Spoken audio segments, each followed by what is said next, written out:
आज पूनमगेट या ठिकाणी अक्कलकोटमधील दिव्यांग बंधू आलेले आहेत। त्यांचे काही समस्या आहेत त्यांनी घेऊन आलेले आहेत। त्यांचं म्हणणं असं आहे की आमदार निधी जो असतो दिव्यांगासाठी तो 5% आमदारमधला जो फंड असतो निधी असतो तो त्यांनी दिव्यांगासाठी वापरला पाहिजे, पण तो वापरलेला नसून एक प्रकारे दिव्यांगावरती त्यांनी अन्याय केलेला असं त्यांचं म्हणणं आहे। आपण त्यांची प्रतिक्रिया जाणून घेऊयात। अक्कलकोटमधील दिव्यांग बंधू आलेले आहेत, त्यांची प्रतिक्रिया जाणून घेऊयात। नमस्कार, मी नितीन माने, दिव्यांग संघटना तालुका अध्यक्ष। आज संपूर्ण महाराष्ट्रामध्ये विधानसभा निवडणूक 2024ची रणधुमाळी चालू असताना आज संपूर्ण महाराष्ट्रामध्ये व सोलापूर जिल्हा असो अक्कलकोट तालुक्यामध्ये जवळजवळ लाखोच्या वरती दिव्यांग बांधवांची संख्या असतानासुद्धा आज कुठल्याही पक्षाच्या जाहीरनाम्यामध्ये आज एकसुद्धा दिव्यांगाच्या म्हणजे विकासासंदर्भात असो किंवा दिव्यांगाच्या योजनेसंदर्भात असो असं ठोस भूमिका कुठल्याच पक्षाच्या जाहीरनाम्यामध्ये अद्यापपर्यंत आम्ही तर बघितलेलं नाही। तरी आमच्या सर्व अक्कलकोट तालुक्यातील दिव्यांग बांधवांची दिनांक 28 तारखेला एक बैठक आयोजित करण्यात आली होती।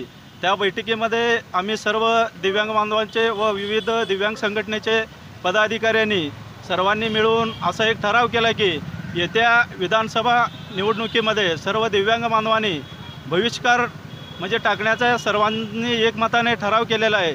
तरी गेल्या 5 वर्षामध्ये वेळोवेळी जे तालुक्याचे विद्यमान आमदार असतील व आपल्या जिल्ह्याचे जे मावळते खासदार असो यांच्याकडे आम्ही दिव्यांग निधी संदर्भात वेळोवेळी विचारणा केली, तरी अद्यापपर्यंत त्यांच्याकडून कुठल्याच प्रकारचा म्हणजे प्रतिसाद आम्हाला मिळालेला नाही व जवळजवळ वार्षिक आमदाराकडे वार्षिक 30 लाख रुपये असा 5 वर्षाचा 1.5 कोटी रुपये निधी असतानासुद्धा त्यातील 1 रुपयासुद्धा अद्यापपर्यंत खर्च केलेला नाही।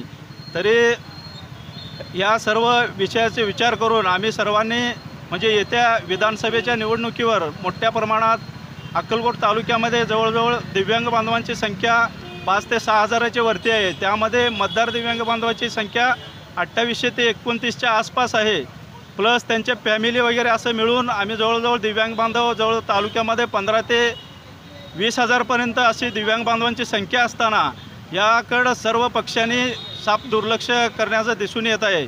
तरी आमची महत्त्वाची जिल्हा प्रशासनानं असो किंवा निवडणूक आयोगाला सर्वांना आम्ही आत्ताच जिल्हाधिकाऱ्यांना सुद्धा पत्रव्यवहार केलेला आहे। जे संबंधित निवडणूक आयोगाचे निवडणूक आयुक्त असतील सर्वांना आम्ही पत्रव्यवहार करून आज या ठिकाणी 20 तारखेला जो विधानसभेची निवडणूक होत आहे त्यावर आम्ही सर्व बहिष्कार टाकणार आहे, एवढंच मी या ठिकाणी सांगतो। तर हे आमचे होते अक्कलकोटमधील दिव्यांग बंधू होते, त्यांच्या प्रश्नावर त्यांनी आवाज उठवलेला आहे। निवडणुकीची रणधुमाळी चालू आहे, रती महारथी अक्कलकोटमधून थांबलेले असताना आज ह्या ठिकाणी आपण बघू शकतो की आमचे दिव्यांग बंधू न्यायासाठी झगडत आहेत। खरंच आपण असं म्हणू शकतो की हीच का ती लोकशाही जो डॉक्टर बाबासाहेब आंबेडकरांनी सांगितलेलं होतं की आपला लढा घेताना संघर्ष हा असला पाहिजे, त्याशिवाय काही शक्य होत नाही। आज ह्या माध्यमातून आपण बघू शकता। मी अब्दुल पठाण, सोलापूर। आपल्या शहरातील ताज्या घडामोडी पाहण्यासाठी हल्ला बोल भारत न्यूजला सबस्क्राईब करा आणि बेल आयकॉन प्रेस करा।